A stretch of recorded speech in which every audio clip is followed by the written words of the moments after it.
गोरखनाथ मंदिर में जवानों पर हमला करने वाले आरोपी से पूछताछ जारी। एटीएस और एसटीएफ के अधिकारी लगातार पूछ रहे हैं सवाल। वहीं मामले में डीएम समेत पुलिस प्रशासन के आला अधिकारी एटीएस और एसटीएफ के एडीजी मंदिर में मौजूद। गोरखपुर हमले के आरोपी मुर्तजा से मिले एक नहीं बल्कि 3 हथियार, 2 हसिया और 1 चाकू मुर्तजा से बरामद। हसिया से ही सिपाहियों पर आरोपियों ने किया था हमला। यूपी एटीएस की टीम ने नवी मुंबई में मिलेनियम टावर में की है पूछताछ। आईआईटी की पढ़ाई के दौरान मुर्तजा का परिवार रहता था यहां। 2013 में मुर्तजा का परिवार घर बेचकर सीवुड्स इलाके में हुआ शिफ्ट। मुर्तजा से बातचीत में डी कंपनी से उसके कनेक्शन के तार भी जुड़े।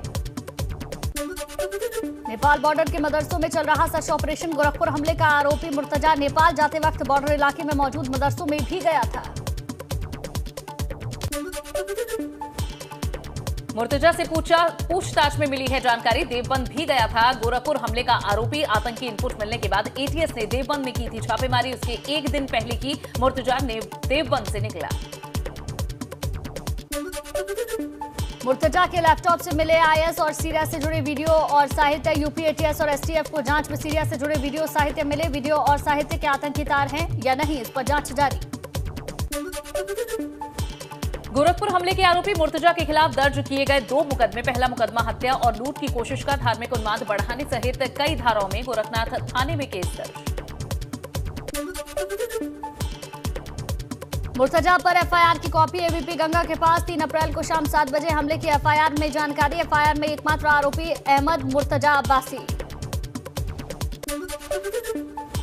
मुंबई के अलावा गुजरात के जामनगर गया था मुर्तजा। दक्षिण भारत में कोयम्बटूर का गया था ये आरोपी। हमले के पहले मुर्तजा ने 300 बार देखी थी जिहादी वीडियो। मोबाइल से जुड़े यूट्यूब अकाउंट खंगालने पर मिली है जानकारी। सवाल करने पर जांच एजेंसियों को लगातार गुमराह कर रहा आरोपी। पुलिस को उलझाने वाले टेढ़े सवालों पर चुप्पी साध जाता है मुर्तजा। शातिर ने पूछताछ में कहा उसके पीछे पड़ी है एटीएस। आरोपी मुर्तजा से एक और बड़ा खुलासा। आतंकी अबू हमजा का वीडियो भी देखता था मुर्तजा। जाकिर नाइक के वीडियो के अलावा नाटो से गोरिल्ला शैली में लड़ाई का वीडियो देखता था आरोपी।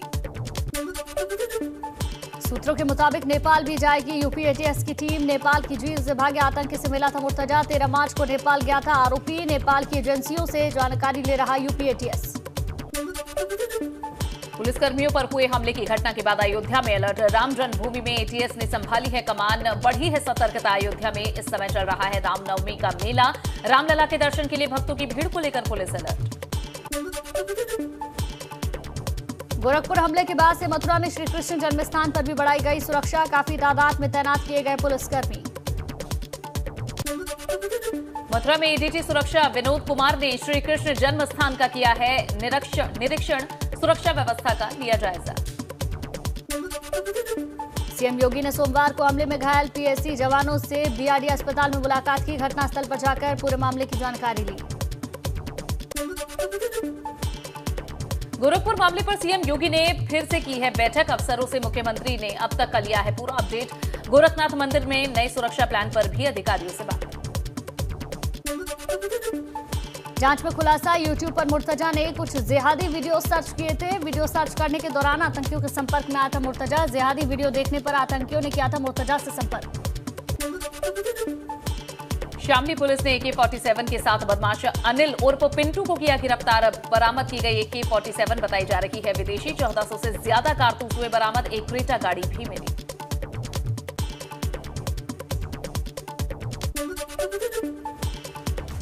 और एक बड़ी खबर मिल रही है। सोनभद्र में डीजल भरा टैंकर पलटने से अफरा तफरी मच गई। इसके बाद डीजल लूटने की होड़ लग गई। हालांकि अच्छी बात यह रही कि हादसे के दौरान टैंकर का चालक बाल बाल बच गया।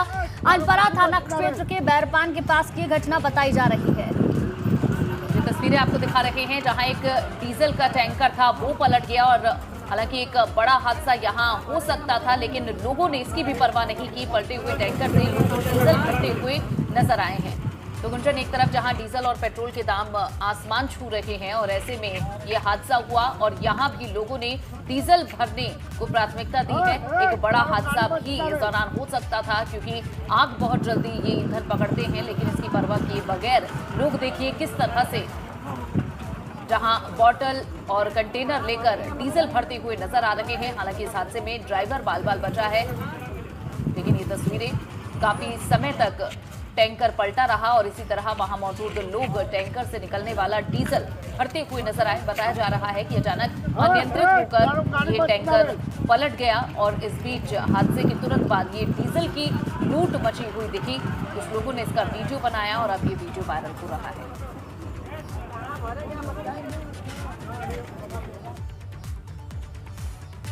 और चलिए एक बार फिर रुक करेंगे खबर ताबड़तोड़ का।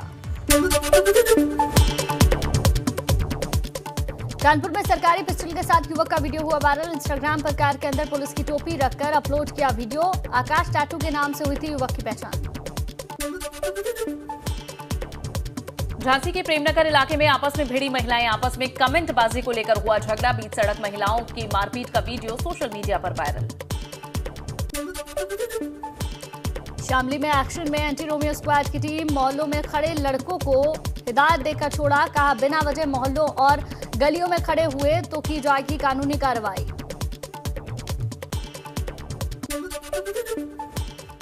और एक अहम जानकारी लखनऊ से मिल रही है, जहां उप मुख्यमंत्री ब्रजेश पाठक ने केजीएमयू की ओपीडी और इमरजेंसी का निरीक्षण किया है। यहां कई मरीजों से उन्होंने बातचीत भी की है। उन्होंने मरीजों से कहा कि अगर उन्हें किसी भी तरह की कोई समस्या हो तो तुरंत बताएं और समस्या का निदान किया जाएगा। उन्होंने अधिकारियों को निर्देश दिए हैं कि किसी भी मरीज को कोई दिक्कत नहीं होनी चाहिए। तो ये तस्वीरें देखिए लखनऊ की केजीएमयू की, जहां पहुंचे डिप्टी सीएम ब्रजेश पाठक और मरीजों से भी उन्होंने बातचीत की।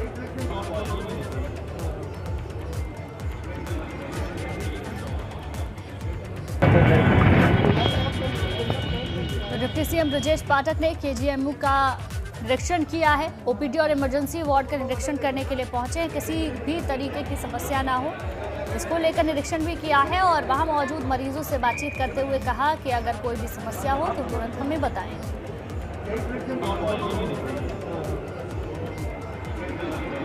जिस तरह से ब्रजेश पाठक को इस तरह से लोग याद करते हैं कि कोरोना के दौरान उन्होंने लोगों की खूब मदद की थी, चाहे अस्पतालों में भर्ती कराना हो या फिर दवाइयों की दिक्कत हो, ऑक्सीजन की दिक्कत हो, उस दौरान काफी मदद की गई थी और अब स्वास्थ्य मंत्रालय उन्हें मिला है। इस दौरान वे पहुंचे हैं केजीएमयू निरीक्षण करने के लिए। तो नई जिम्मेदारी है और इस जिम्मेदारी के साथ ही वे बीच लोगों के इस वक्त दिख रहे हैं।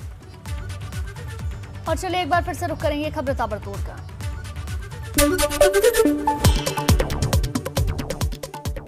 औरैया में सपा नेता मखलू पांडे के आवास पर विजिलेंस की टीम ने छापा मारा है। निलंबित डीएम सुनील वर्मा का बेहद करीबी है मखलू पांडे। आय से अधिक संपत्ति और अवैध खनन को लेकर छापेमारी।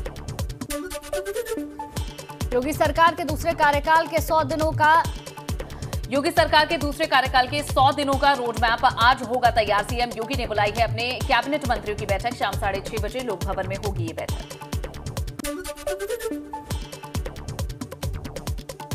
दिल्ली दौरे पर सीएम धामी ने प्रधानमंत्री नरेंद्र मोदी से मुलाकात की। शिष्टाचार भेंट के अलावा राज्य के विकास को लेकर बात हुई।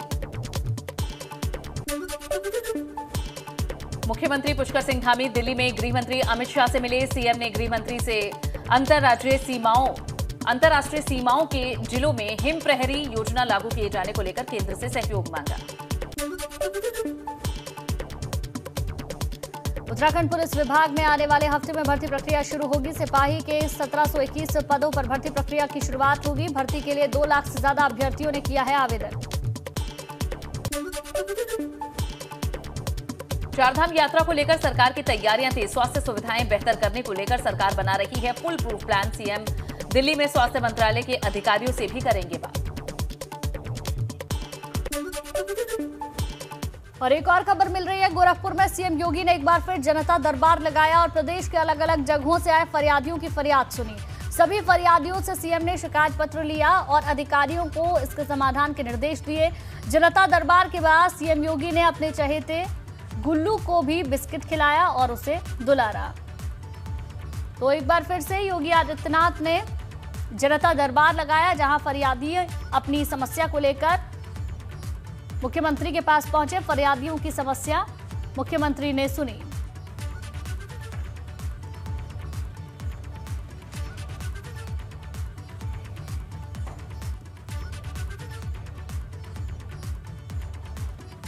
और चलिए अब खबरें ताबड़तोड़ में आगे बढ़ेंगे।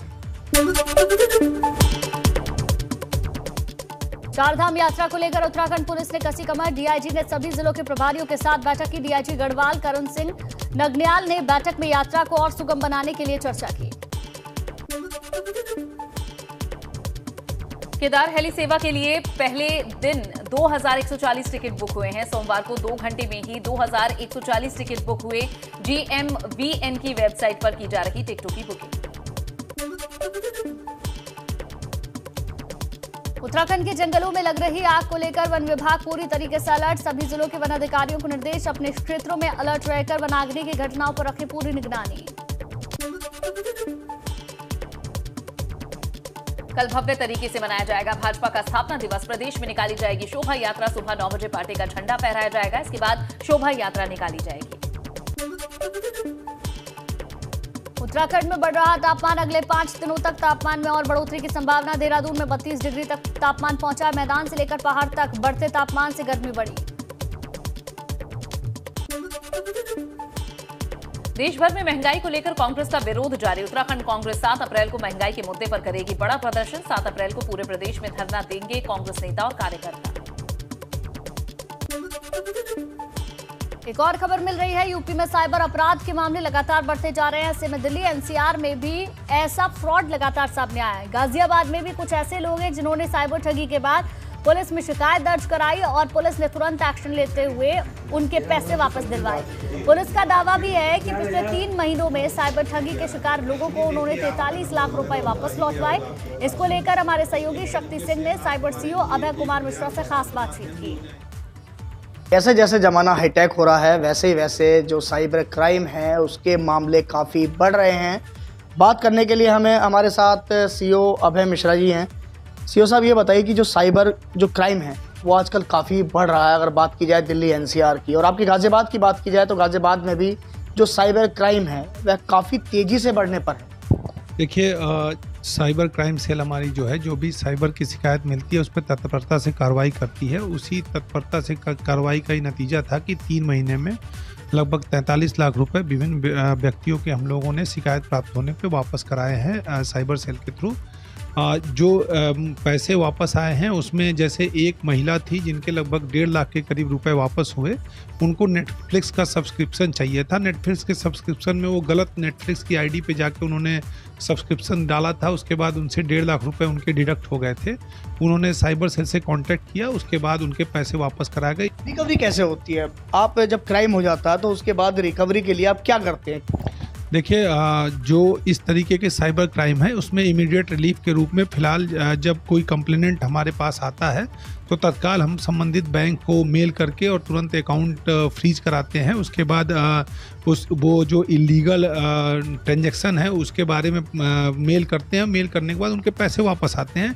इसके अलावा हम FIR पंजीकृत करा के और तमाम गैंग भी हमने ट्रेस किए हैं इस तरीके की जो साइबर ठगी करते हैं, और लगातार हमारा इस पर प्रयास जारी भी है और जल्द ही और भी गैंग के खुलासे करेंगे ताकि साइबर ठगी को मिनिमाइज किया जा सके। तो देखिए, ये थे सीओ अभय मिश्रा जिन्होंने 3 महीने के अंदर 43 लाख रुपये वापस दिलाए हैं। गाजियाबाद से ABP गंगा के लिए मैं शक्ति सिंह। चलिए एक खबर उसका रुख करते हैं। लखनऊ में अवैध अतिक्रमण पर कार्रवाई लगातार जारी है। आज एक बार फिर बुलडोजर ने अवैध अतिक्रमण पर एक्शन लेते हुए उसे ध्वस्त कर दिया। बीकेटी तहसील स्थित पैकरा मऊ और जुगौर में, मोहनलालगंज के पतौना और भोगरी में, वहीं सरोजनी नगर के निजामपुर, मझीगवा और सेवई में अवैध निर्माण को ध्वस्त किया गया। आज की कार्रवाई में 12 करोड़ 88 लाख से अधिक कीमत की भूमि को कब्जे से मुक्त कराया गया है। देखिए, एक्सक्लूसिव तस्वीरें हम आपको दिखा रहे हैं। 12 करोड़ 88 लाख से अधिक भूमि कब्जा मुक्त कराई गई है।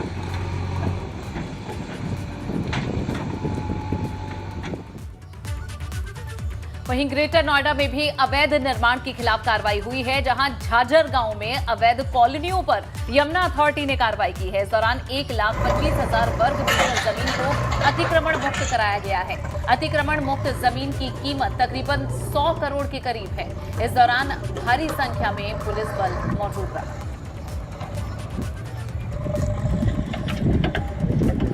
तो यमुना अथॉरिटी की जमीन अतिक्रमण मुक्त कराई गई है। एक्सक्लूसिव तस्वीरें आपको दिखा रहे हैं। अवैध अतिक्रमण के खिलाफ लगातार एक्शन लिया जा रहा है। अब दो तस्वीरें आपकी टेलीविजन स्क्रीन पर। पहली तस्वीर आप देखेंगे, बुलडोजर के जरिए अतिक्रमण को हटाया जा रहा है, और जो दूसरी तस्वीर है वो ग्रेटर नोएडा की तस्वीर है। वहां पर भी अवैध अतिक्रमण के खिलाफ कार्रवाई की गई है। अवैध कॉलोनियों पर ये कार्रवाई हुई है। देखिए कुंजन, इस बुलडोजर की ही चर्चा चुनावों के दौरान खूब ज्यादा रही, और जब से ये योगी सरकार 2.0 आई है तब से एक बार फिर से बुलडोजर काम पर लग चुका है। और ये लखनऊ और ग्रेटर नोएडा की तस्वीरें आपको दिखा रहे हैं।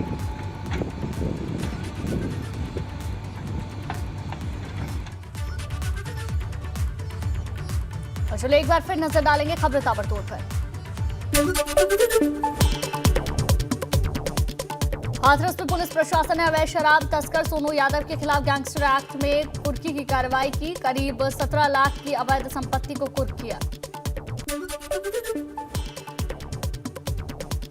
प्रयागराज में पीएसी के दरोगा के बेटे की गोली मारकर हत्या की गई है। चाय की दुकान पर हुई बेटे पर फायरिंग। पुरानी रंजिश में हत्या का जताया जा रहा शक। मामले की तफ्तीश जारी। भदोही में सरकारी दलित टीचर की हत्या का 24 घंटे में पुलिस ने पर्दाफाश किया। मृतक की बेटी का प्रेमी निकला आरोपी। एक तरफा प्यार में पागल प्रेमी लड़की की शादी दूसरी जगह तय करने से था नाराज।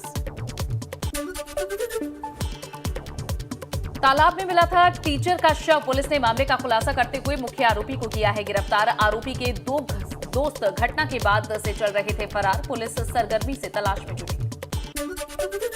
सुल्तानपुर में देर रात पुलिस और बदमाश के बीच मुठभेड़। दोनों ओर से हुई कई राउंड फायरिंग। 25,000 के नामी बदमाश आशीष पाल गोली लगने से घायल।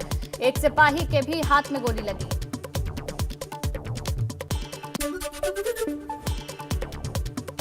बताया जा रहा है कि बदमाश पर 4 आपराधिक मुकदमे अलग अलग थानों में दर्ज हैं। शातिर बदमाश जेल में बंद मुन्ना सिंह के लिए करता था काम। पुलिस को मिली सूचना के बाद बड़ी साजिश को अंजाम देने की फिराक में थे आरोपी। मथुरा में कोचिंग से लौट रहे छात्र के साथ कार में सवार लोगों ने मारपीट की। छात्र को गंभीर चोटें आई। छात्र को जिला अस्पताल मेडिकल कॉलेज के लिए भेजा गया। मारपीट की घटना सीसीटीवी में कैद हुई। मुजफ्फरनगर में दुकानदारों ने मिलकर ग्राहक को पीटा। मारपीट का वीडियो सोशल मीडिया पर वायरल। मोबाइल की दुकान पर किसी बात को लेकर ग्राहक और दुकानदार में हुआ था झगड़ा। गोंडा पुलिस ने गैंगरेप के 4 आरोपियों को एक-एक कर मुठभेड़ के बाद किया गिरफ्तार। बीती रात चौथे आरोपी को पुलिस ने मुठभेड़ में दबोचा। 4 आरोपियों पर था 25,000 का इनाम।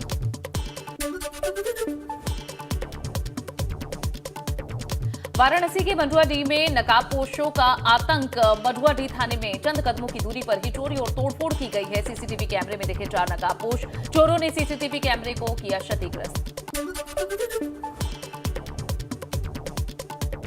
बलिया के बाद सोमवार को बरेली में 3 मुन्ना भाई दूसरे छात्रों के स्थान पर परीक्षा देते पकड़े गए। मजिस्ट्रेट के छापा मारने पर एक सॉल्वर गिरफ्तार। 2 आरोपी पुलिस को चकमा देकर फरार हुए। हाई स्कूल की विज्ञान की परीक्षा में LLB का छात्र परीक्षा दे रहा था। ललितपुर में बहन के साथ दूध लेने जा रहे 6 साल के बच्चे का महिला ने किया अपहरण। बच्चे का हाथ पकड़कर ले जाते हुए सीसीटीवी में कैद हुई महिला। संदिग्ध महिलाओं से पुलिस ने की है पूछताछ। सदर कोतवाली क्षेत्र के नेहरू नगर का मामला।